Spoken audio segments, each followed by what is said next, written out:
বাংলাদেশে ক্ষমতার পালাবদলে সেনা শীর্ষে কৌশলগত রদবদল, নতুন প্রধানমন্ত্রীর আমলে গুরুত্বপূর্ণ নিয়োগ, গোয়েন্দা ও কূটনৈতিক পদেও পরিবর্তন, রাষ্ট্রনীতি ও নিরাপত্তার স্পষ্ট বার্তা।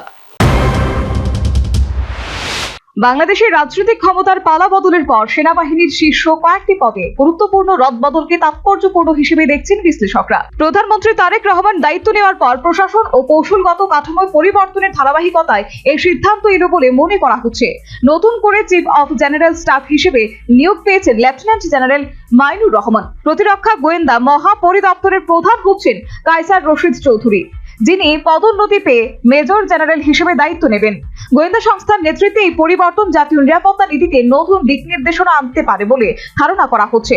সশস্ত্র বাহিনী বিভাগের principal staff officer lieutenant general SM. Kamrul হাসানকে রাষ্ট্রদূত হিসেবে পররাষ্ট্র মন্ত্রণালয়ে ন্যস্ত করা হয়েছে। কূটনৈতিক অঙ্গনে সামরিক অভিজ্ঞতার ব্যবহার সরকারের কৌশলগত অগ্রাধিকারের ইঙ্গিত দিচ্ছে। একই সঙ্গে মেজর জেনারেল মীর মুশফিকুর রহমান নতুন পিএসও হিসেবে দায়িত্ব নিচ্ছেন। ডিজিএফআই এর বর্তমান মহাপরিচালক মোহাম্মদ জাহাঙ্গীর আলমকেও পররাষ্ট্র মন্ত্রণালয়ে ন্যস্ত করা হচ্ছে। সামরিক ও কূটনৈতিক দায়িত্বে এই সমন্বিত রদবদল নতুন সরকারের প্রশাসনিক পুনর্বিন্যাসের অংশ বলেই মনে করছেন সংশ্লিষ্ট বিশেষজ্ঞ মহল। Bureau report, news vanguard.